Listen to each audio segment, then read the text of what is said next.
Good morning, everyone. Thank you for attending the Benefits of Internship and Mentorship webinar. My name is Kim Colton. I'm the Supervisor of Earth Policy and the Strategic Issues of the City of London.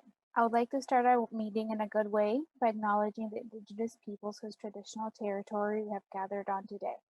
I encourage you to take a moment to think about the land you're situated on and acknowledge the Indigenous peoples past and present. This land was once settled by the Ottawandaran, later the Anishinaabe and Haudenosaunee used these lands as their traditional hunting grounds.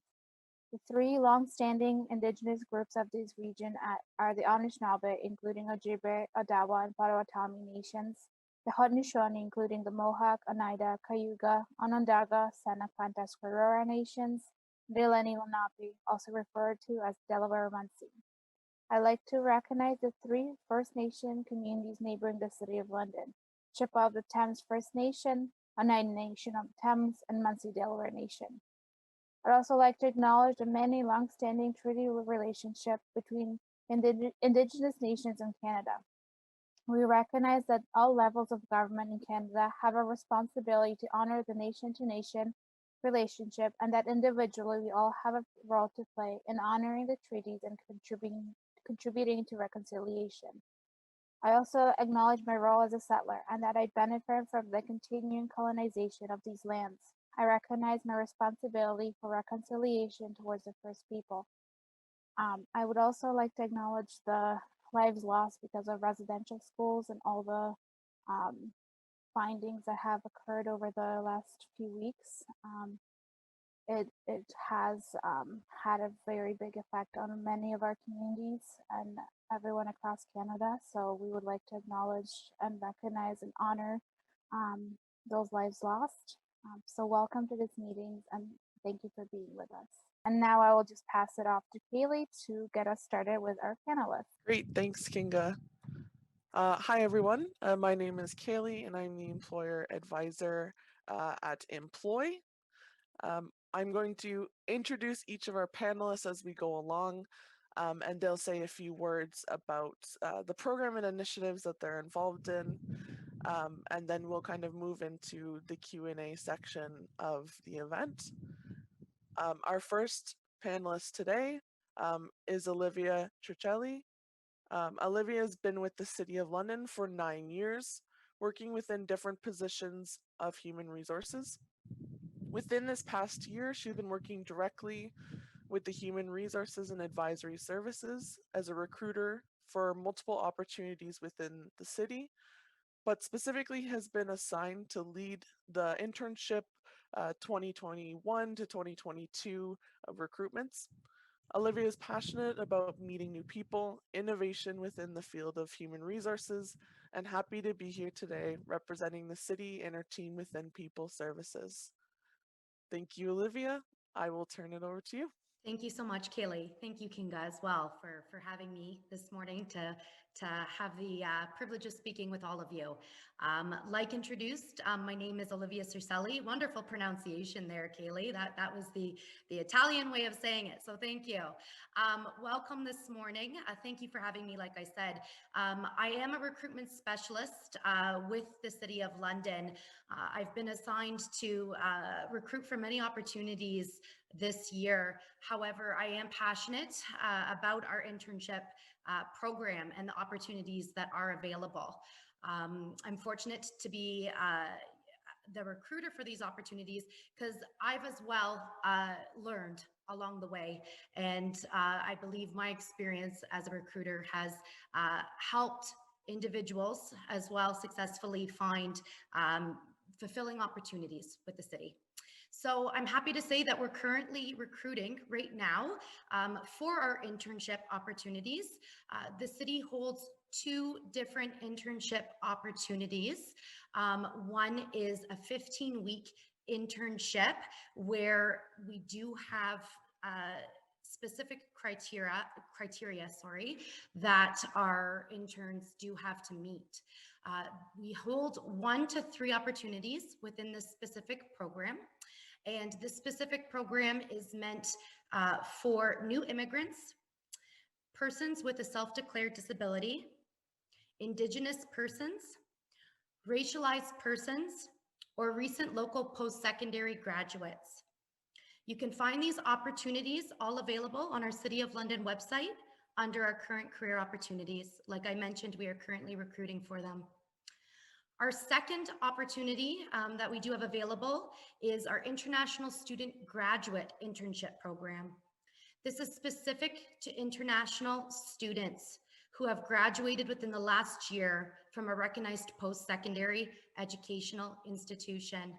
Again, this is also posted, available on our website, london.ca /mycareer. Like Kinga mentioned, she did put her email for you made available. I'd be happy as well to answer any questions outside of this webinar. You can reach me at ocircelli@london.ca. Thank you. Thank you, Olivia. I would like to now introduce the next panelist, Fabio Bonfim. Fabio is the mentorship team lead at Immploy. Through his role, he connects immigrant talent to regional opportunities in Southwestern Ontario. He's the liaison between newcomers and employers in our local communities throughout Southwestern Ontario. The mentorship program that he helps coordinate helps newcomers understand the Canadian context in their industries and connect with relevant people from their fields through one-to-one mentorship relationships. Fabio is an immigrant himself, came from Brazil in 2016 and is a former client of Immploy as well. I'll turn it over to you, Fabio. Thanks for the opportunity of being here. And I'm glad to be able to talk about Immploy and what we do. So the Immploy project is hosted by Will Employment Connections, and we are a community organized employer-led engagement initiative that connects employers to immigrant talent. We facilitate discussions surrounding diversity, equity, and inclusion employment practices. And we provide industry-specific support to newcomers to Southwestern Ontario to foster economic prosperity. And we've been doing this for the last 12 years by accomplishing many things. And we do this by supporting employers in recruiting and retaining immigrant talent, bridging the gap between labor market demand and supply, and strengthening sustainability and recognition as a strong employer-led council, and becoming a regional champion for immigrant talent. The organization and all these projects are active members of community and planning tables with individuals with lived experiences, active members, including the London Middlesex Local Immigration Partnership, Newcomer Strategy, London Community Recovery Network, London Diversity Inclusion Committee, and of course, CDIS. One of the programs that we offer is a totally free of charge recruitment service, and we call it Job Match Program. It is tailored to serve corporate hiring needs with a pool of internationally trained individuals. They are legally permitted to work in Canada and train on the up-to-date hiring processes. Since 2013, Immploy Job Match has shared over 1,450 job vacancies. We supported more than 185 regional employers and help more than 2,000 immigrant job seekers. Another critical component of our strategy is the Employer Engagement Project. It has its inception in August 2020 and includes consultation with employers across Southwestern Ontario to understand industry trends, learn about barriers to recruiting and retaining newcomers, find best practices in equity and inclusion work, and as a result, we're going to bring customized education, training, and workplace integration supports to employers, including coaching and mentorship. And today we're going to speak about mentorship. The Employ Mentorship Program provides immigrant job seekers who are actively applying in their intended industry with a professional volunteer mentor in the field where they have education and experience.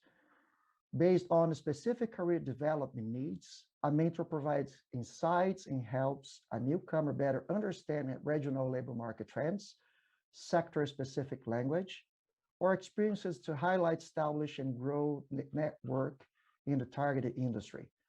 Also helps them refine career goals, expand job search strategy and techniques, and hold hard and soft skills to increase a newcomer's confidence and ability to become a well-rounded candidate. Since the COVID-19 pandemic, this program has transitioned all activities to online space. A mentee-mentor partnership spans over a 4-month period where they regularly engage in weekly or bi-weekly video calls and regular communication through phone, email, and LinkedIn. This partnership can be described as one that offers guidance, support, and coaching advice, advocacy on behalf of newcomer job seekers, a sounding board for mentees, and an abundant source of knowledge and resources. This relationship is oftentimes one of the most critical connections that immigrants is going to make in their employment journey. The Employee Mentorship Program is a catalyst for a newcomer to secure meaningful employment in the professional field in Canada. But the mentorship program not only aims to provide connections and mentorship to a newcomer, it also looks to help mentors develop their communication, leadership, intercultural competency skills. We provide the opportunity for professionals to work with people from other backgrounds and cultures and enhance their understanding of issues and barriers experienced by newcomers to our region. As we do this, we are continuously breaking down barriers to society's misconceptions about immigration and opening the door to more discussion about diversity, inclusion, and its benefits in the workplace. To date, the Employee Mentorship Program have connected more than 1,000 mentees with professionals in their fields, and close to 700 of the mentees have secured employment in areas of training and expertise. Thank you. Thanks, Fabio. Next up, we have Emily Lowe. Emily currently works at Fanshawe as Manager of International Student Engagement. Her previous work experience includes managing local and regional programming, focused on newcomer vocational training in English and in French, and most recently worked as the immigration specialist at the City of London, where she supported the development and early implementation of London's newcomer strategy. She's also had the pleasure of supporting the development of the CDIS and remains a champion of this work. I will now turn it over to Emily. Thank you so much. And I echo my two colleagues, or all my colleagues here. Thank you so much for inviting me to be a part of this webinar today. It really is a pleasure to be here and an honor to be here as well, speaking on behalf of Fanshawe International. So as mentioned, my name is Emily Lowe, and I work at Fanshawe College in the International Department as a manager of international student engagement, where I support a couple of teams focused on the successful integration, settlement, and retention of international students. The team of student life coordinators that I manage ensures students understand their academic progression to not only respect their permits, but also meet their future employment and settlement goals. They offer wraparound supports on a daily basis and provide weekly workshops and drop-in chat sessions. They are a very talented team, and they offer a lot of support to students in all ways. The Fanshawe Cares Arrival Engagement Team welcomes and supports all new and returning international students. They ensure students understand the various requirements around international travel, especially during COVID, as it continues to change and modify every few weeks. And this also includes offering a variety of virtual workshops, mentorship opportunities, and ongoing virtual series to facilitate an easier transition to their new home in London, Canada. A great piece of the engagement portfolio is International Student Work Experience Program for current international students studying at Fanshawe.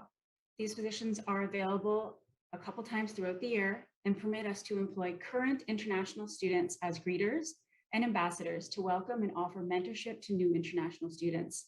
These positions give these students Canadian work experience, which they can use to apply for jobs in the community, helping them with their integration to the local job market. The final piece of the portfolio that I manage is linked to the international travel. And as we can all imagine, right now it is on hold, on a bit of a pause until the international mobility and exchange projects can recommence when it is safe to do so. And last but not least, we have Jeff Watson. Jeff Watson is the Associate Director of Employer Relations at Western University, a position that he's proudly served for close to 10 years. He has earned a bachelor's degree in communications, a hospitality and tourism management diploma, and a professional certificate in leadership. Jeff started his career working as an international in an international internship position with Walt Disney World as a cultural representative for Canada at the Epcot Center in Orlando, Florida.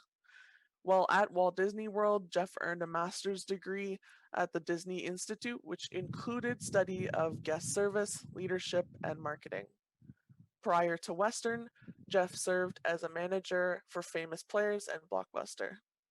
In 2019, Jeff graduated with his Master's of Leadership degree from the University of Guelph, and in 2020 was trained in life design at Stanford University.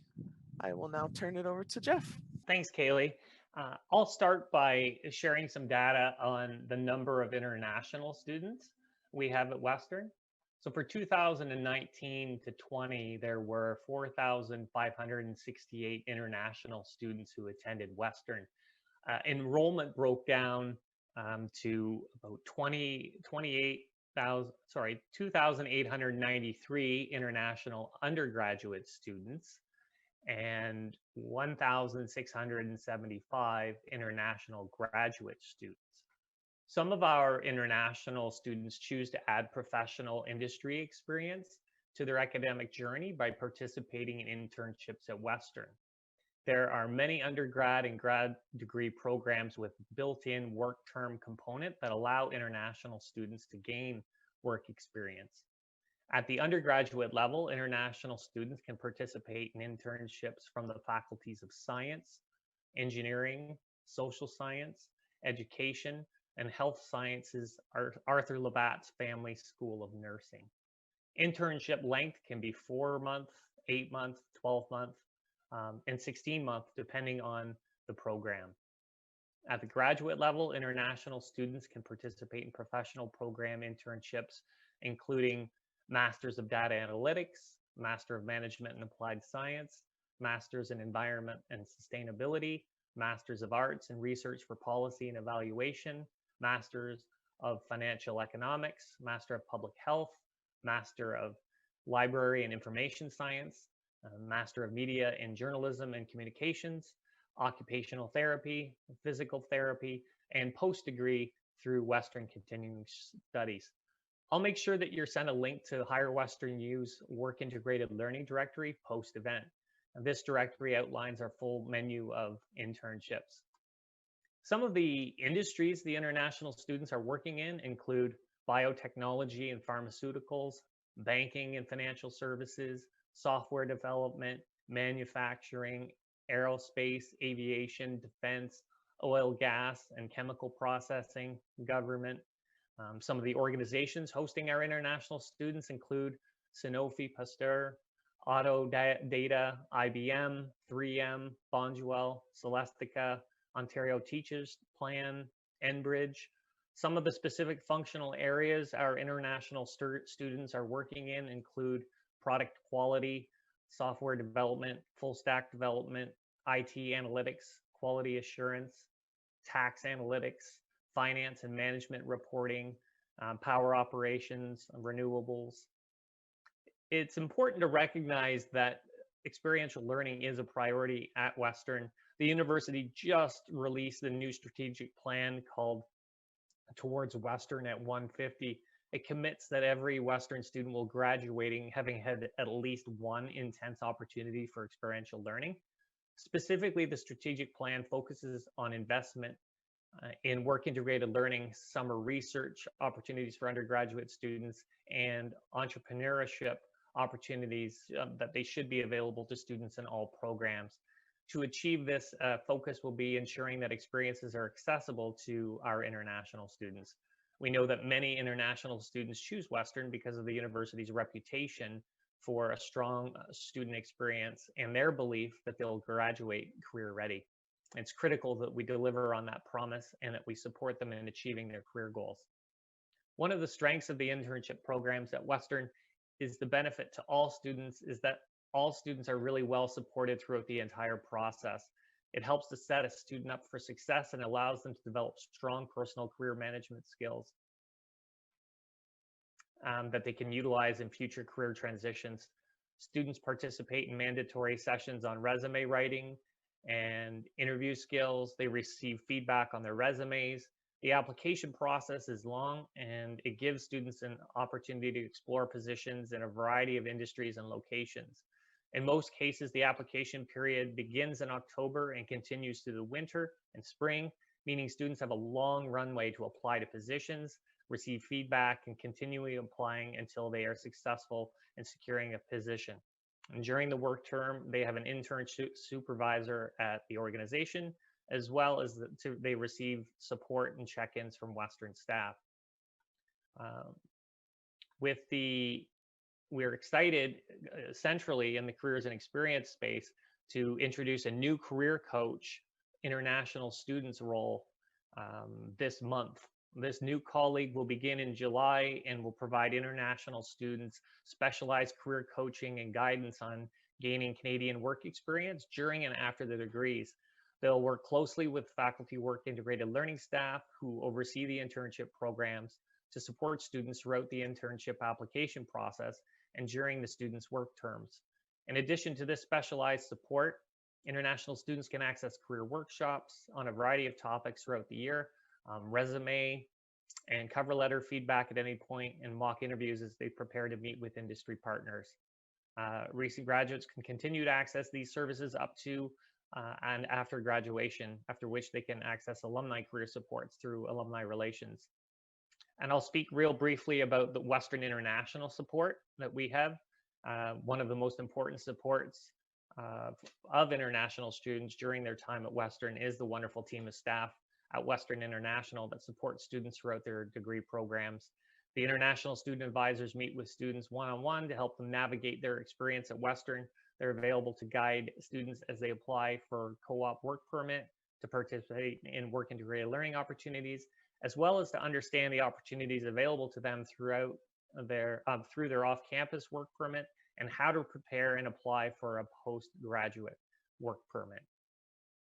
And I'll pause there. Thank you. Now we will move on to the Q&A portion of the webinar.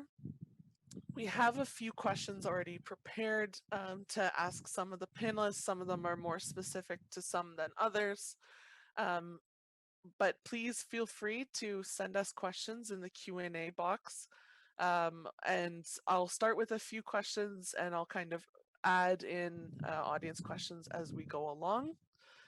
If there's anyone in particular you want to ask a question to, please feel free to note that in your question as well. Otherwise, I can always send it out to everyone and see who would like to answer it.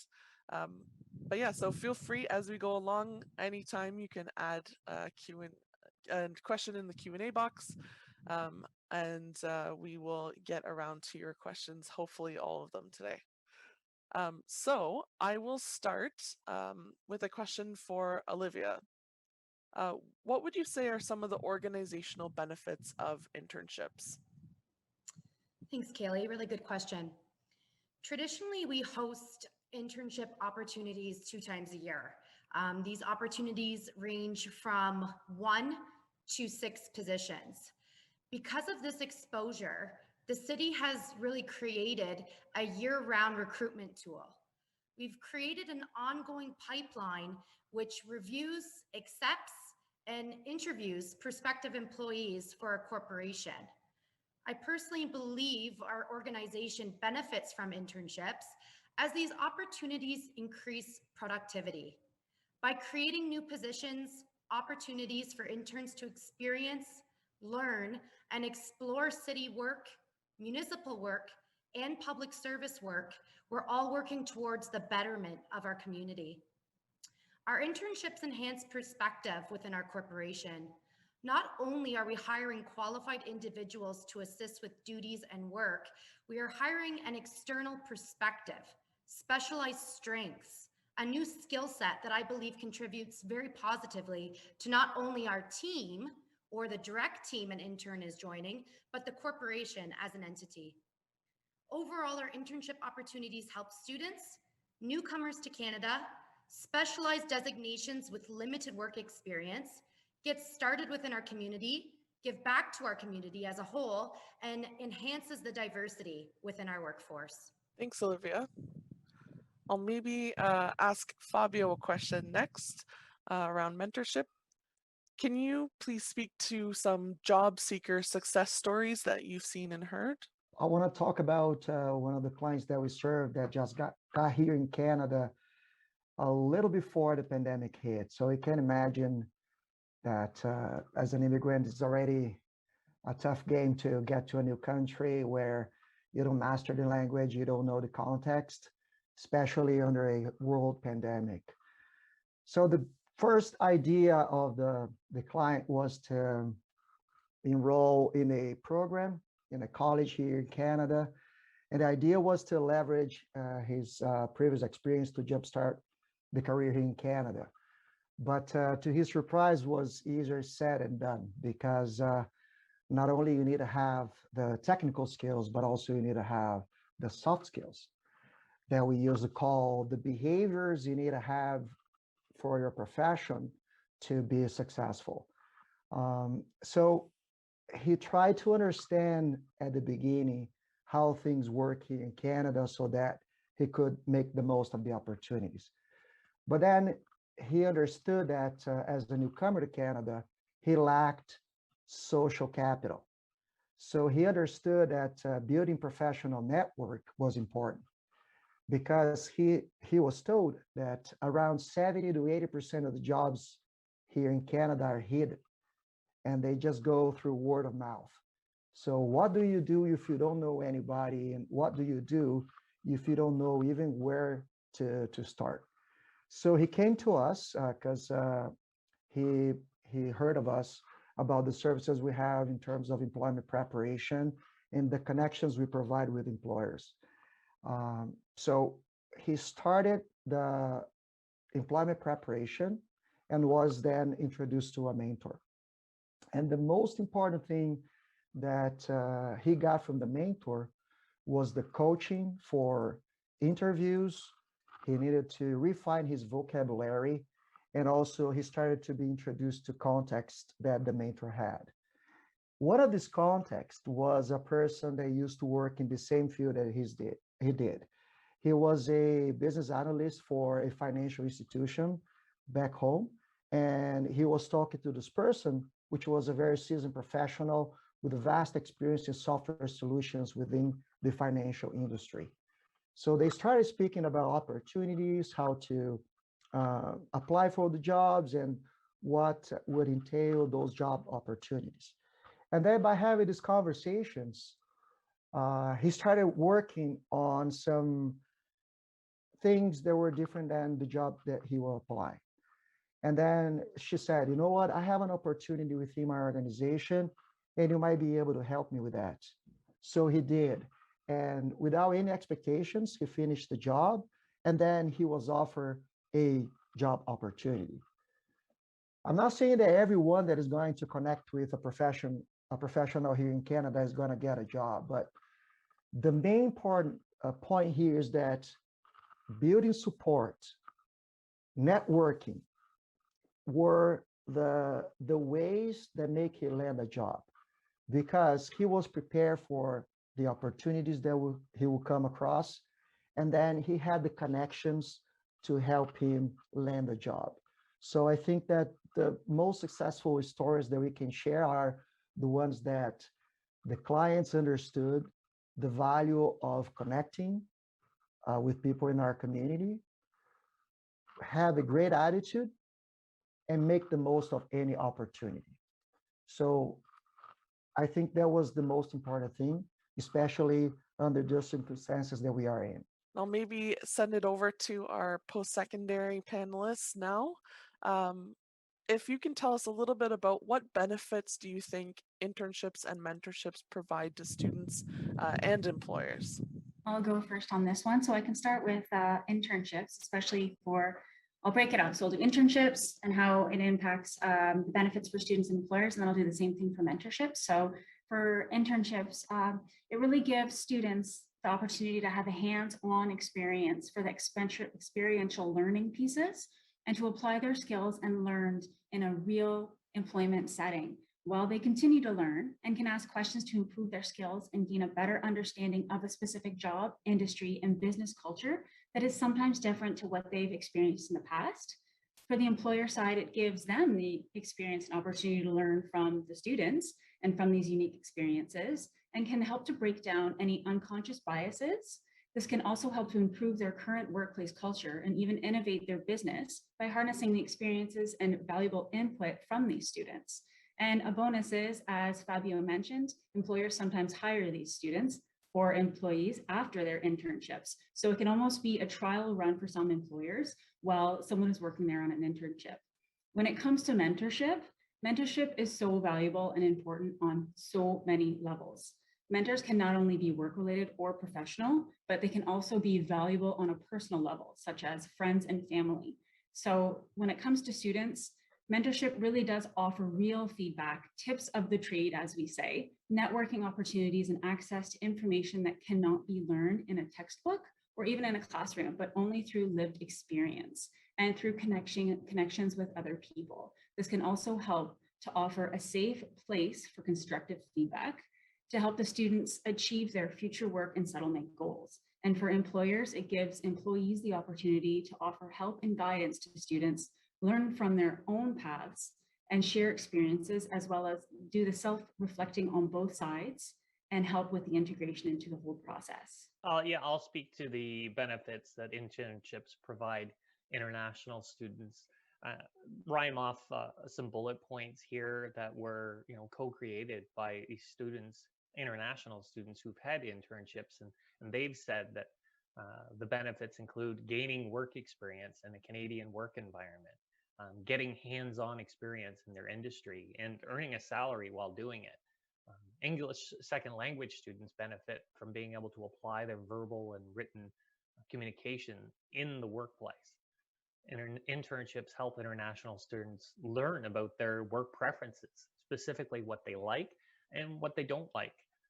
Being able to prototype and perform this type of reflection before graduation helps students clarify their career goals, contributing to their long-term success, remuneration, and fulfillment. It helps them build a professional network for future employment opportunities in Canada. Developing this network of connections with different organizations is integral to international students looking to stay in Canada post-graduation, as they apply for postgraduate work permits and attempt to transition to their field of study.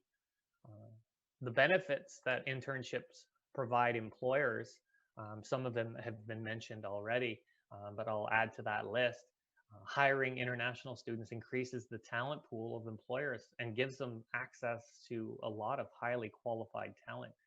International students can help an employer create a more diverse workplace. And this can help enhance intercultural competencies and communication skills, resulting in collaboration, increased creativity, problem solving, and innovation. International interns often possess dual or more language abilities like Arabic, Cantonese, French, Spanish. This can be helpful with international client communications and or support translation work. International interns have diverse skill sets, unique experiences, global knowledge gained from a variety of settings. They can lend an international perspective to various workplace projects and challenges that could benefit from this lens. I'm thinking like HR projects, global client communications. I'll turn it back over to Olivia for another question. What are some challenges you were faced with, and how did you overcome them? I would say every year our internship opportunities come across, face new challenges. Sometimes it is due to the exposure of our opportunities, the outreach of our opportunities. We rely heavily on our community partners to assist in helping spread the word of these opportunities. But truthfully, as of late, I think I can express, like many of us, it's the pandemic that has changed the recruitment atmosphere that we're normally used to or used to working within. For example, we are recruiting for all 6 opportunities, all 6 internship opportunities at one time this year. Normally, we would break up the opportunities to increase exposure, target a variety of candidates, but based off of current restrictions, duties within our workplace, we have pushed our opportunities to be applied to at one time. Since we believe internship work is meaningful work, we wanted to wait until restrictions were lifted, where our interns would have the ability to work in person or work in a hybrid situation within an office, remote, serving our community directly. Of course, many of our opportunities do have a remote aspect to them, and this has as well increased challenges for us. We want to limit things such as barriers to our recruiting practices, and strong, stable internet connection, access to technology and a laptop, these can be perceived as barriers to individuals that might not have access to certain technology. So all in all, Kaylee, all these factors were a challenge this year to try and establish and project how our intern could or would be successful. But I truly believe we've made the right decision. We haven't eliminated any of our opportunities. We've just rerouted our hire dates, our recruitment timeline, our job descriptions to reflect new revised duties, new revised projects based off of what our community needs are looking like post-pandemic. Fabio, how do you believe employers benefit from hosting mentorship programs? I think first, as you're going to be a mentor to someone, you need to listen to their needs and they need to guide them to achieve their employment goals. So you're going to be able to strengthen leadership, coaching, and cross-cultural skills of the cohorts from your organization. As they get in contact with people from different cultural backgrounds, they're going to learn how to navigate the differences between, the live experience of the mentees with the employees' experience. Many organizations are using a mentorship program to prepare future leaders. So we have good examples of partners that we have, like 3M Canada and Alimentive. Alimentive had a good experience with us. They had 7 to 8 new mentors and young professionals mentoring for the first time. And throughout 4 months, we had monthly calls with the mentors to share the difficulties and challenges they face mentoring their clients. So everybody was growing together in terms of leadership skills and to learn how to navigate all those challenges. You're also going to be able to give different perspectives on how to solve problems and tackle daily challenges, because you're going to have international perspectives on daily issues you face. But probably you're just used to solve things in a certain way. When you talk to a professional that has experience overseas, this person is going to be able to give you different ideas. Also, you're going to be able to bring cultural awareness and work towards unconscious bias. So we have so many preconceptions in our minds that is not about feeling guilty or something. It's just about the way we grow, right? And then once you have contact with different cultural backgrounds, you're going to start learning how people deal with different things and how they act and react face of challenges. So it's a good way to bring this cultural awareness to our organization. And at the end, you're going to be able to tap into a pool of international candidates. And we know we have a shortage of people in the workforce. So there's a Chinese proverb that says, dig the well before you're thirsty. So even before you need a hire, start building up this pipeline of candidates. And not only to get to know them, but also you're going to be able to influence their journey. You're going to be able to prepare them for interviews. You're going to be able to prepare them to speak to their transferable skills, how they add value to the company, and be clear on sharing their experience and what they bring to the table when they work for your organization. So we could list the entire day here, a lot of benefits, but I think those are very important ones. And then Emily and Jeff, do you have any success stories that you'd want to share? How much time do you have, Kaylee? Because I could go on at length here. And it's always inspiring to hear success stories, especially with international students. And I enjoyed the one that Fabio told about an international client that he served. So I'll add a little color to this. We had a student in the Bachelor of Management and Organizational Studies program within the Faculty of Social Science, and they worked at Sanofi Pasteur as an intern in a position of product quality. And some of the skills that the student applied and developed were making sure that the pharmaceutical products met FDA requirements with management final review, having that last check before products went to market, communicating with different departments in the manufacturing cycle so that they have final records. They had the final records required, facilitating team weekly meetings, updating the data template and reporting before those meetings, and then archiving manufacturing records. The impact that this student had at the organization was the student's previous work experience with Excel helped the organization with their metric reporting, and the student helped the organization improve their efficiency by using new analytic tools and leading stakeholder knowledge and insights. That's one success story out of the Faculty of Social Science. The Faculty of Science, we had an international student who served with the City of London, and their position was product quality intern. The skills that the student developed and applied were serving clients, assessing needs, troubleshooting, and solving problems. And their overall impact was the student developed outreach material to increase residents' awareness for water conservation.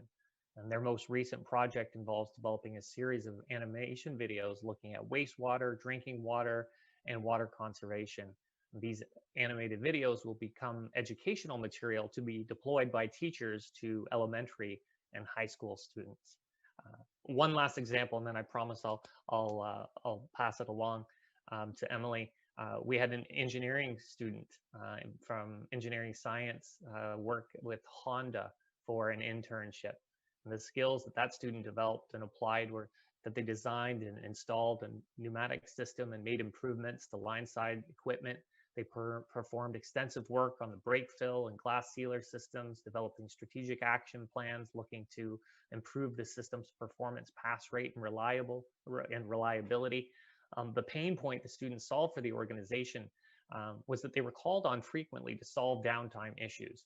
The student assisted in repairs and investigations to solve issues at hand and worked to isolate the root cause to create countermeasures and resolve the issues at their source.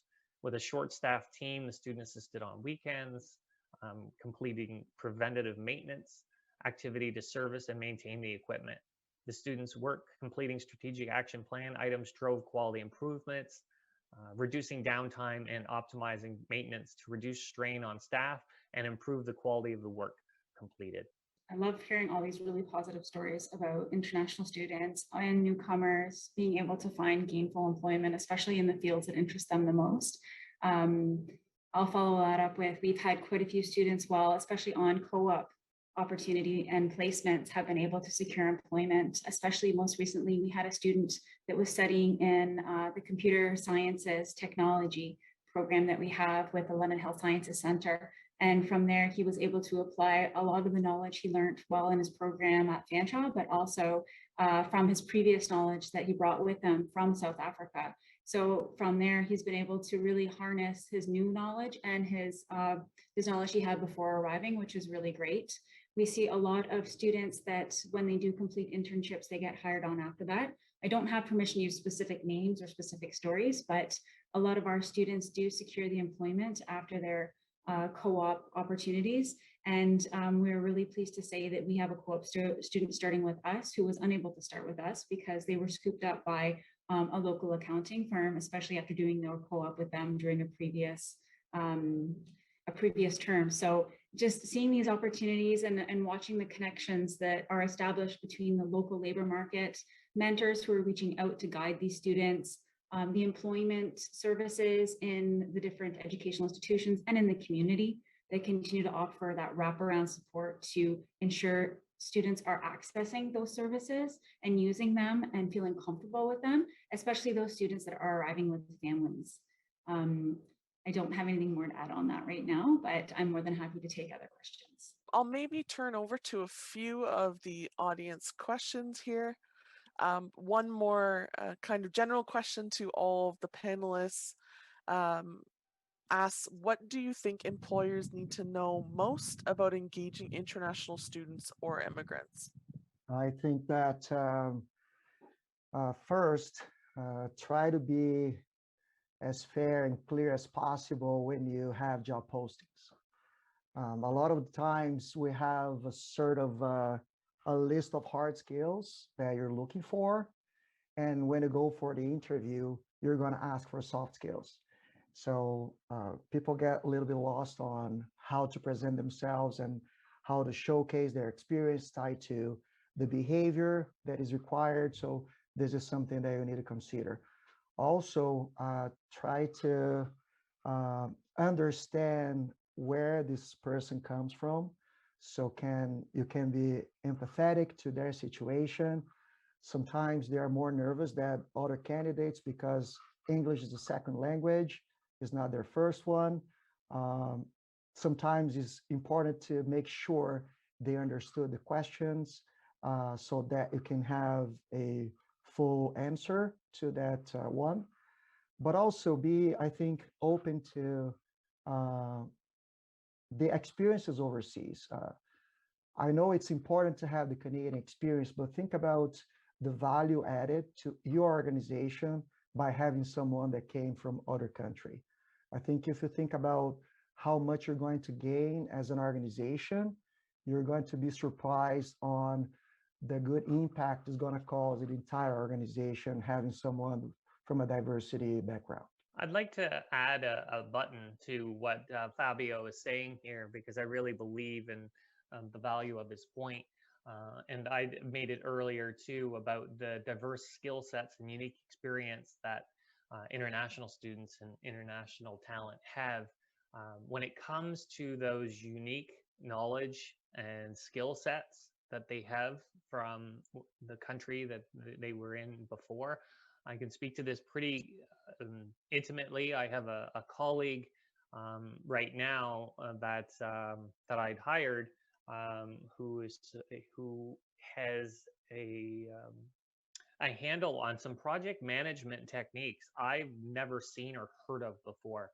And it's, one of those moments where she's showing you it, and I've been in project management role for over 10 years, and I've never seen anything like it. And I am obviously going to mimic it and pay tribute to it and use it as much as I can. And I wouldn't have seen that or heard of that unless I had hired that individual. And I'm, having this background from, I think she's from Europe and Germany, and worked for many different international companies and on social media campaigns and marketing. And the technique is in many ways several steps ahead of what I'm used to and what I've seen. And that's a definite value add. And talk about, staying ahead of your competition when you're using techniques that haven't even made it to North America yet. And then I'll just add on as well, the power of transferable skills. So just because someone doesn't have education that you may recognize right off the bat, a lot of the skills that someone's performed in a job opportunity or even in previous employment can be related to what they're currently doing. And as my two colleagues mentioned, that is so impactful and can have such a benefit on an employer, especially when they're looking to innovate their practices and go beyond what they've been doing on the day-to-day. And that is really invaluable. And you only really get that through those who do have a lived experience elsewhere. So shutting that down before exploring it can be, I don't want to say a mistake, but we should remain open-minded. The next question that I have is, in the face of equity, diversity, and inclusion, has the recruitment process been revamped to be more inclusive? So for instance, has the filtering process using artificial intelligence been reset to be more inclusive? It wasn't addressed to anyone in particular, so if anyone would like to, feel free to weigh in on this one. So for the city internship opportunities specifically, we've actually compiled a specific set of criteria where both opportunities have to be met. So our filtering techniques in looking for candidates, they include all of the credentials that are outlined within our job description. So if you are meeting the job description in terms of criteria and qualifications, you would then meet all of the talent inquiry questions at the time of applying to be able to be accepted, included within our recruitment process. We believe our internship opportunities do provide a very wide open range for individuals to meet the criteria outlined. And this has led us to opening up new opportunities, wider opportunities that meet this wide aspect, this criteria within our job descriptions. So another question I have from the audience is asking, they are enrolled in a program which doesn't consist of a co-op facility, and they're asking for some advice on what they should do to get an internship in summer break. I'm curious if this question comes from a student from Fanshawe or from Western or another institution. I'll give the Western answer, and that not all programs do include a built-in internship feature. And in those instances, I believe students still can apply for like a work permit that they can work part-time on the side, or even over the summer if they choose to stay in the country over the summer. And of course, there's jobs that we post on Western Connect, which is our job posting database. We also hold information sessions where employers are coming to campus, usually anywhere from 100 to 150 a year in physical times. And of course, with the pandemic, now it's more virtual. There are opportunities to interact with employers that way. And then, yeah, I'll pause there and let Emily weigh in. Sure, yeah. So if a student is currently studying full-time and has a valid study permit, they're able to study, or sorry, rather, they're able to work part-time during their studies full-time, and during scheduled breaks, they can work full-time. So if you're currently looking for a job that you could do during a scheduled break, like summer, we would recommend that you reach out to your career consultants. So you can reach out to the career services, whether you're at Fanshawe or Western. They both have career services for their students, and it does include, and especially in the international department, it does include access to employment for international students as well. It would just be up to the student to make sure that while they are studying full-time, that they do respect their 20-hour work limit during the week. But again, during scheduled breaks, you're able to work full-time. So there's a benefit there. If your program doesn't currently have a co-op or internship opportunity built into it, there are other opportunities for you to seek out. And again, the career services at either of the institutions are more than equipped to walk you through that process and what's required. There's also SIN, so social insurance number clinics, if you don't already have a SIN, offered by the schools. And that you can reach out to the international department at Western or at Fanshawe or at one of the affiliate university colleges, and they can walk you through the steps of being able to ensure you have everything you need to be working legally in Canada while you're studying and on your study break as well. Echoing what Jeff and Amy said, besides having all the services that the university and college do, I think you as an individual, you need a leader process, right? You need to be aiming to achieve your targets. But I think it's pretty hard when you don't have an opportunity to have an internship or a co-op opportunity. But as I said before, as an employer could dig the well before it's thirsty, so the client, so the candidate. So start building your network. It's important to say that Canada is the top countries in the world in usage of LinkedIn. And if you reach out to people with purpose, showing they have interest in learning about their organization, their roles, how to be successful in that profession. You're going to start building your network. And eventually, you're going to graduate and you're going to be looking for a job. So if you know people, if you understand the dynamics, if you know the context, you're going to be better prepared to apply for jobs. So don't wait until you graduate to start building network. Start it right now. Probably you're not going to be able to right away, overnight, get a job during the summer, but throughout your academic life, you're going to be able to build this network and make the most of it when you leave school. There's a question kind of related to something that Emily had touched on as well. So the question is about international students who are here on a study permit and are restricted to no more than 20 hours per week during the school year and can work full-time during the summer break periods. And so the question is, are the internship opportunities you all are involved and have created part-time to accommodate this, or are they summer employment opportunities? I'd like to bring some clarity to our specific program. So the international student graduate opportunity that the city has actually asks that the student has graduated within the last year from a recognized post-secondary educational institution. So in this case, we actually ask for the individual to hold a valid postgraduate work permit and to be legally entitled to work in Canada. Because this opportunity is only 20 weeks in length, it is temporary full-time work. That is a stipulation of the job.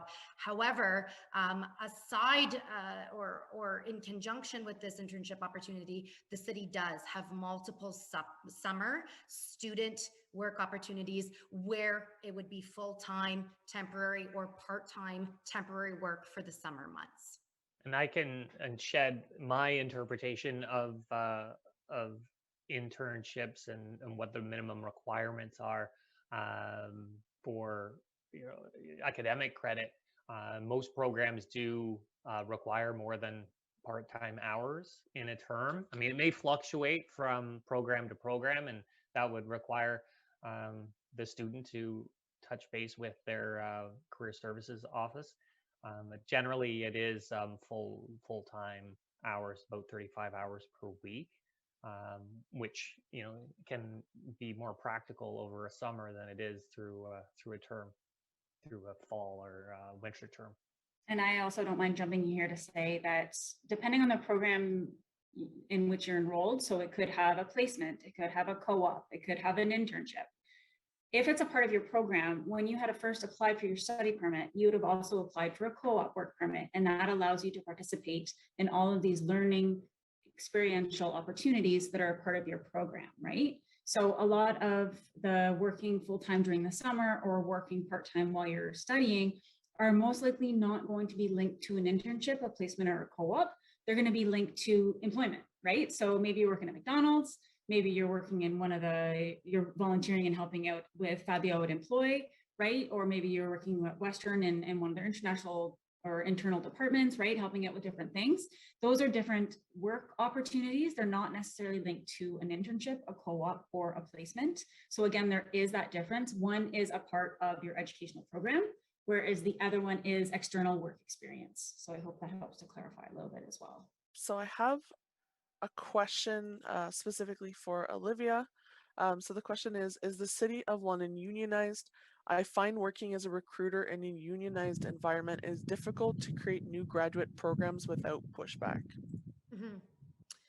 Yeah, that's a great question. So to answer it, yes, the city does partner. We do collaborate with our unions. We have 5 different unions in the city. We also collaborate with our management staff. So I think it's important to note for these internship opportunities, they're not pinpointed to one specific union. We actually have a mix. Our opportunities based off of the duties and the expectations within a role that dictates if the position is unionized or at a management level. The theme I'd like to point out here from recruiter to recruiter is collaboration.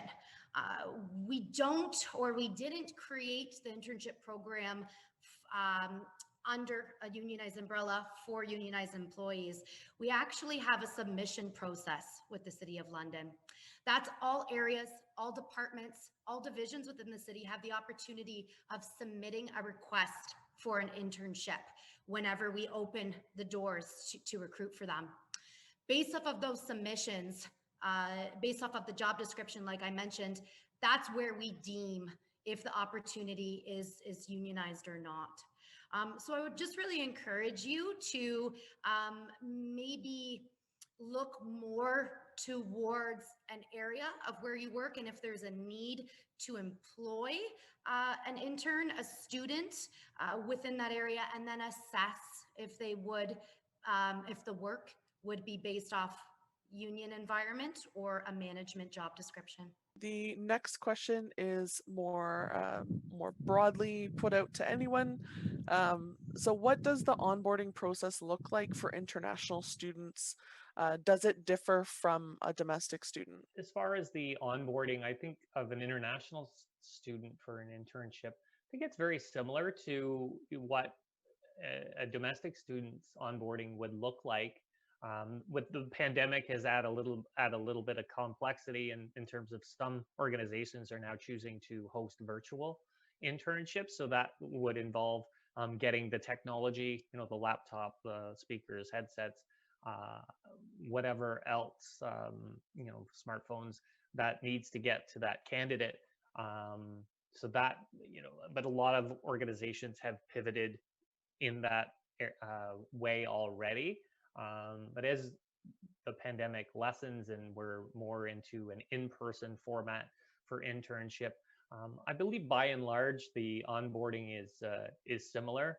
I think it is important to really emphasize the culture of your organization, so that the international student is aware of what the mission, vision, values, goals are, and can rhyme that off pretty readily.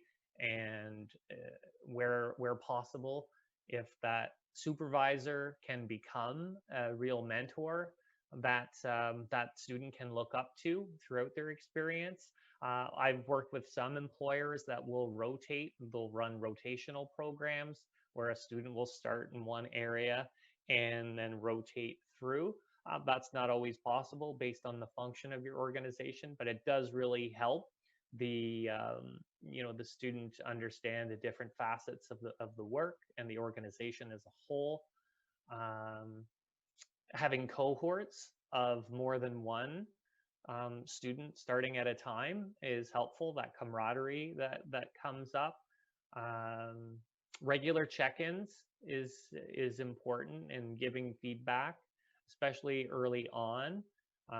And I know some organizations, their CEOs are very hands-on in meeting those new international student interns, really making them feel welcome, prioritizing EDID, and really kind of laying forth this welcome to the student to really feel at home with their organization.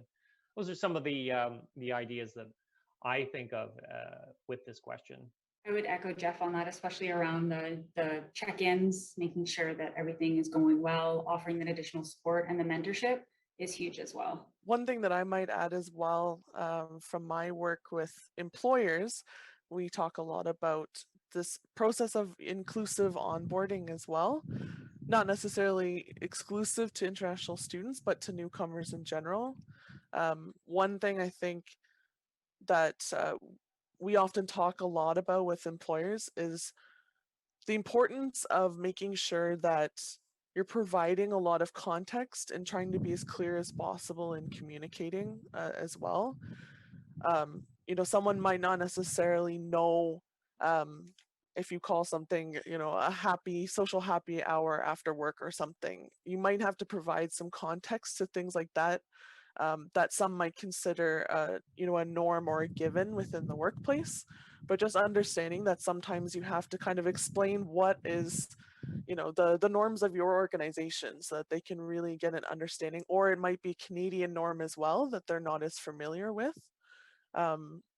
And really with anyone and not just newcomers, clear communication is always best.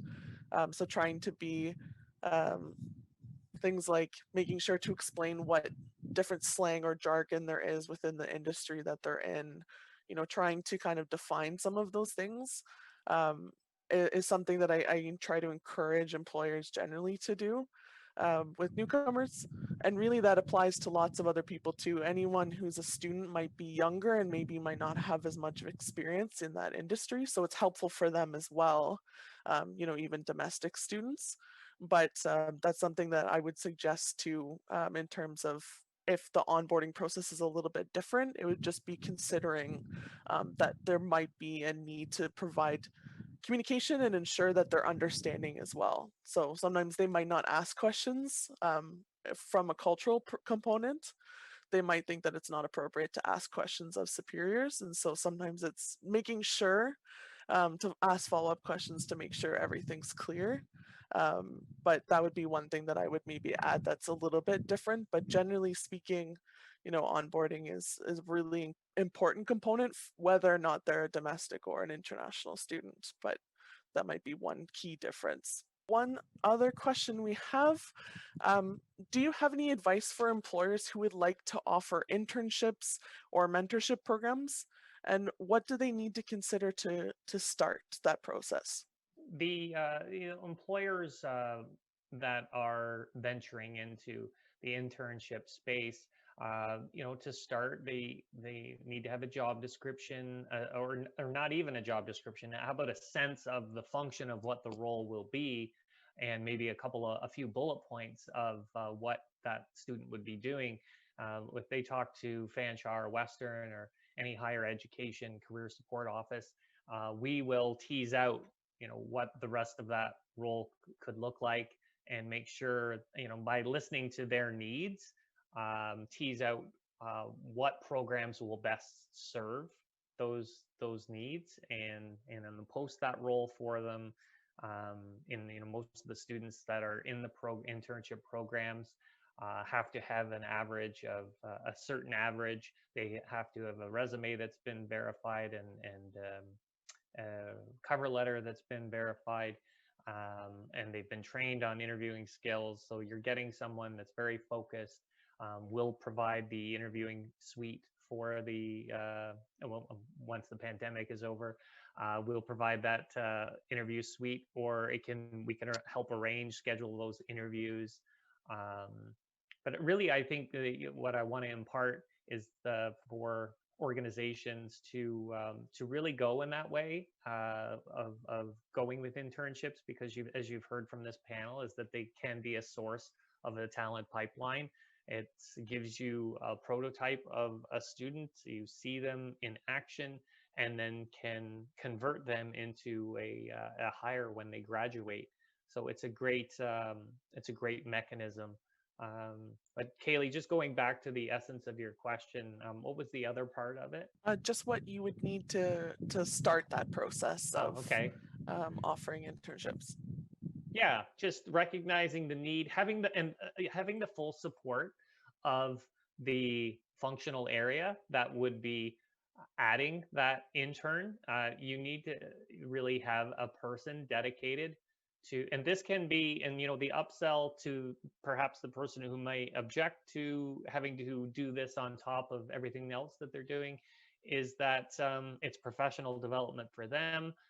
Yes, in the short term, it will be more work. In the long term, it will condense the work, and you'll find that the students are very efficient. And as you've heard from our success stories, they solve a lot of pain points, and just an awareness of what the pain points are, and getting everyone in alignment to support that intern, so that there is a collaboration in the co-creation of learning outcomes for that student. Like, what are they focused on doing? What is the value that you want them to add to that particular area? Like, even just the projects, we have all talk to employers that they have an idea for a project, and just through conversation with them, we'll find out how that could evolve into a position. So Those are my thoughts. I'm going to talk about the mentorship. I think that first, the buying process is very important.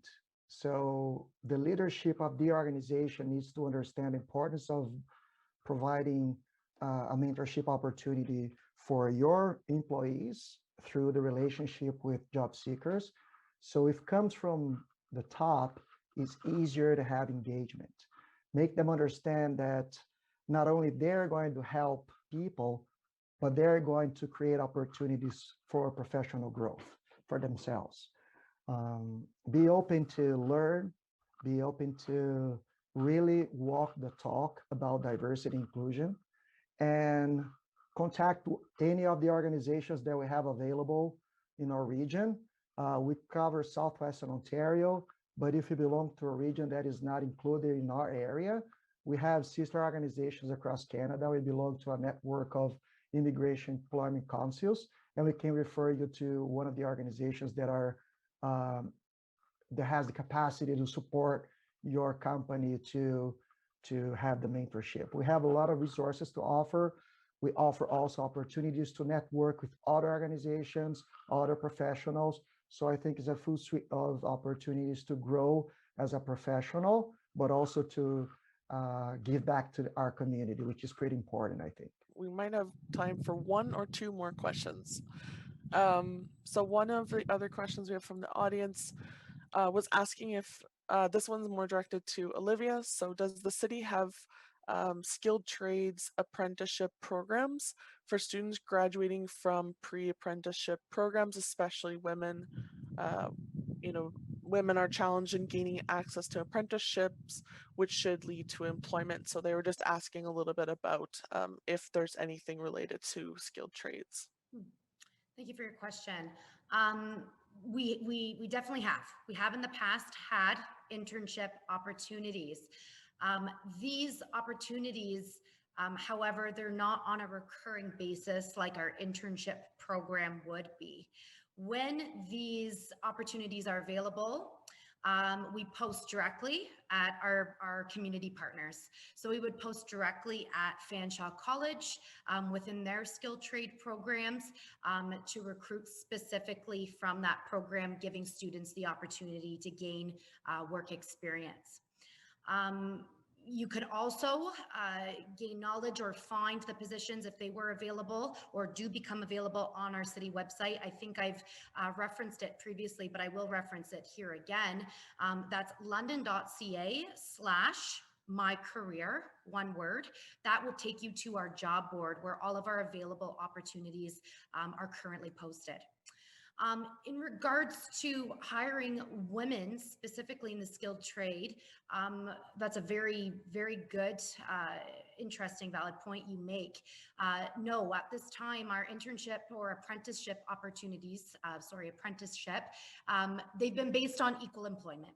So when the opportunity becomes available, we would assess the students and the candidates applying through our local post-secondary school partners, and we would assess their application equally for the opportunity available. So I have one other attendee question here.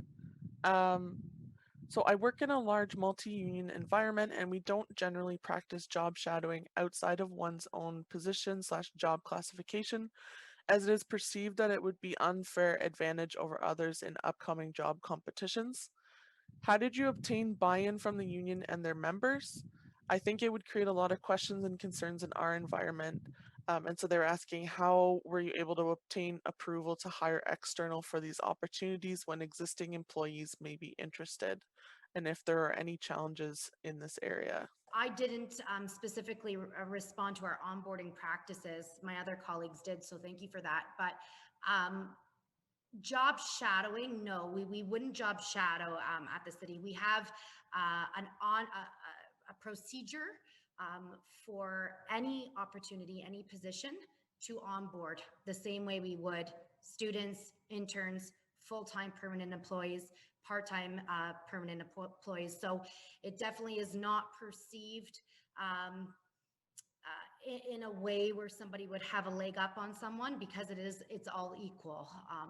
at the city in terms of onboarding and hiring, our hiring practices. So it was a rather long question there in length. So I hope I'm touching on some of the themes and topics to assist in answering. But our unions, our partnering unions at the city are on board with our hiring practices and our onboarding procedures, because all I can truly say is it is the same for any status of employee joining. And then our last question before we kind of wrap things up and conclude for today. What is one thing you would like participants to take away from today's session? So that's spread out to everybody. I'll kick this off since I was the last to speak. I'll be the first to go in concluding comments. What I'll say is that international students, as you've heard from the storytells and the shares, international students add a lot of value to organizations. They help organizations compete in a global marketplace. And bottom line, hire them. And I would be remiss if I didn't finish with a shameless plug for Western students. So I'll just give a quick commercial for Hire Western U. We'll help organizations succeed by connecting them to extraordinary talent through recruiting services and internships. You can reach us at hirewesternu.ca.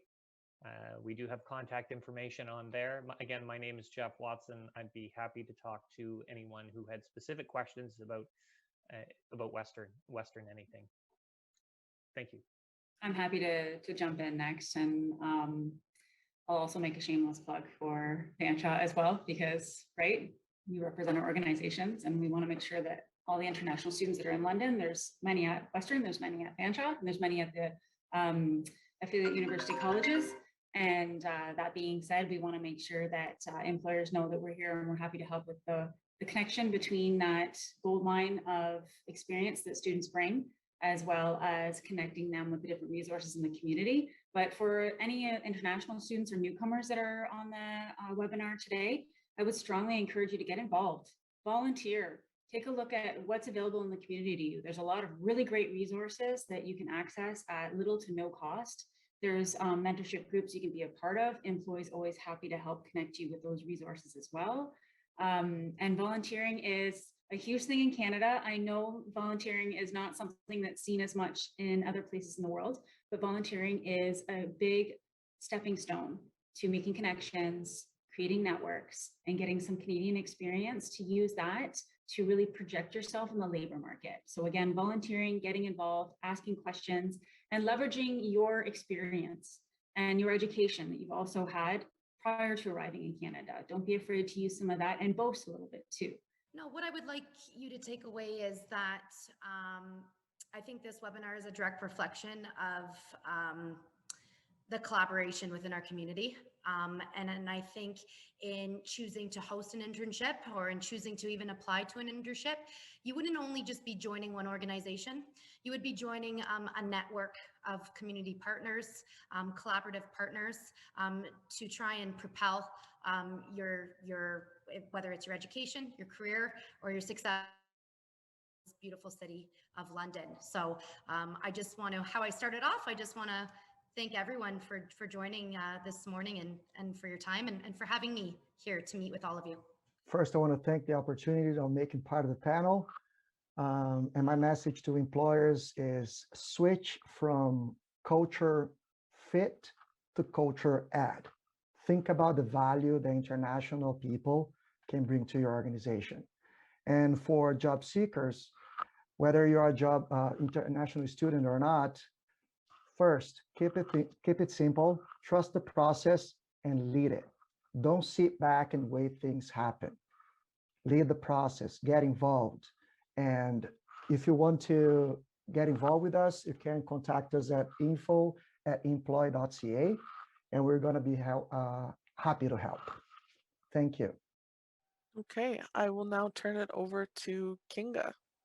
Thank you, Kaylee, and thank you to Olivia, Fabio, Emily, and Jeff for their very informative and engaging presentations, and to everyone for joining us today.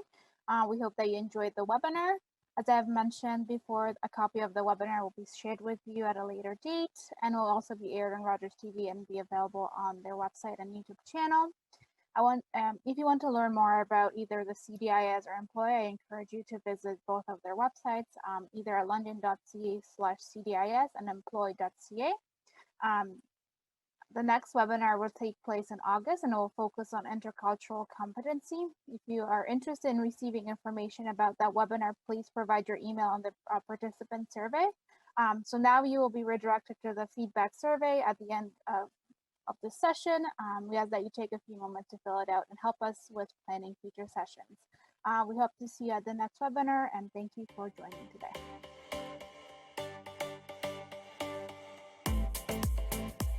In our episode on Priority 1, which was to take concrete steps towards healing and reconciliation, Tia Kennedy shared this powerful message about working with Indigenous communities. I think it's more than just acknowledging and acting upon like what happened to us over 130 years longer.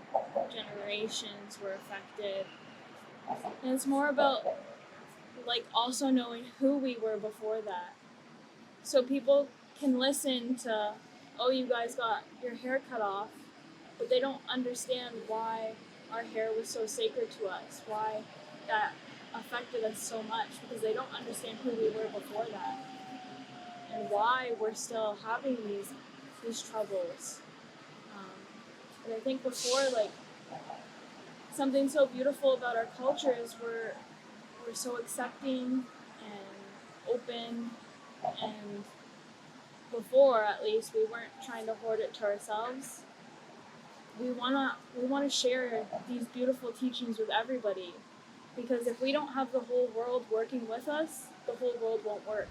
In the episode about Priority 2, to have zero tolerance for oppression, discrimination, and ignorance, working group member Nicole Kaneki connects the work the group is doing with policy changes that are possible through City Council. I think what I hope to see out of this priority is actual policy change.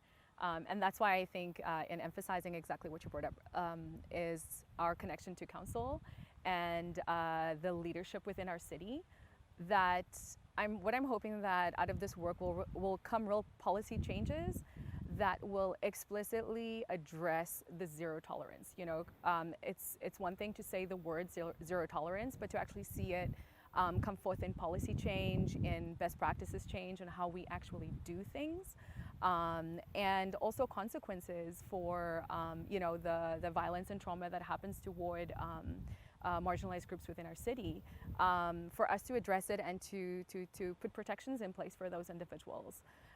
That's really what I hope to see come from this. So yeah, I would definitely say the policy changes that we actually see that will address and mitigate for those will be a priority. In the episode on Priority 3, Connect and Engage Londoners, working group member Mohammed Shabib shared his personal connection to looking for services as a newcomer to London.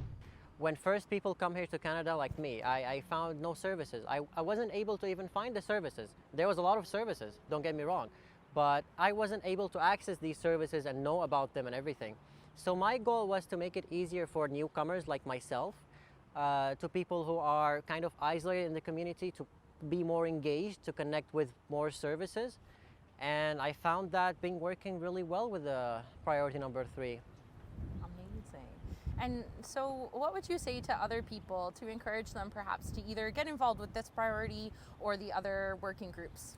You know, don't be afraid to ask. Ask anyone, ask your relatives, go online, search for available services, try to connect with them, try to volunteer, get out of your comfort zone, meet others, connect with others. You'd be able to be more involved with the community and feel that you're more at home. That's what I felt for me. The community here in London, again, is amazing, is beautiful, very welcoming, very generous people, very nice to talk to. So get involved as much as you can. You'd be able to find whatever you're looking for. If you're looking for a job, if you're looking just for friendship, connection. But being isolated is what I found, like the perfect recipe for being vulnerable, for being depressed, for being maybe more susceptible to addiction or other stuff. So just connect with others. When I connected with others, I found that addiction here in London, or like in Canada in general, is a big thing. And so I found the Georgian College program and I started signing up. And it has been an amazing experience. Once you learn about the community, what's their issue, what's their concerns, you'll be able to do something. In the episode on Priority 4, to remove accessibility barriers to services, information, and spaces, Working Group member Laura Clark notes the importance of having information in one accessible location. It can be really overwhelming when you're trying to navigate all the different resources out there. And for me personally, it was a lot of just talking to one person who knew a little bit and then talking to another person and then going online and kind of just information gathering all on my own. And to really house it in one central location, I think will be just an amazing resource for people that are looking to kind of find out what the city has to offer. And I think that it'll also make members of the community feel really supported by the City of London if we have it on the City of London website, for example, and really feel kind of welcomed and part of the community, and this is what we have to offer. Finally, in the episode about Priority 5, Remove Barriers to Employment, Herman Gutierrez has a strong message about lifting all Londoners up with employment opportunities. We will only be as strong as our weakest citizen.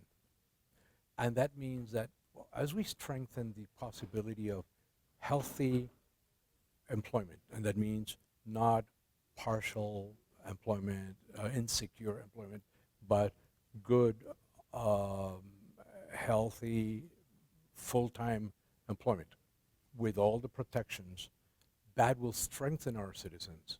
That will provide protection for our children. If a father or a mother who have kids cannot have the money to bring home to those children, we're leaving those children unprotected. So as we strengthen the job opportunities for people, we're making those families stronger. And that is our job, to make those, the weaker, make them stronger, because we're only as strong as they are. And that, I think, is a message that we should all take home today.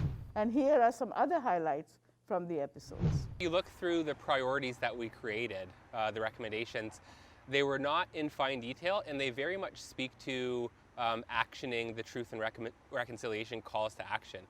We didn't feel like we needed to create a whole bunch of detailed recommendations because they already exist via the TRC.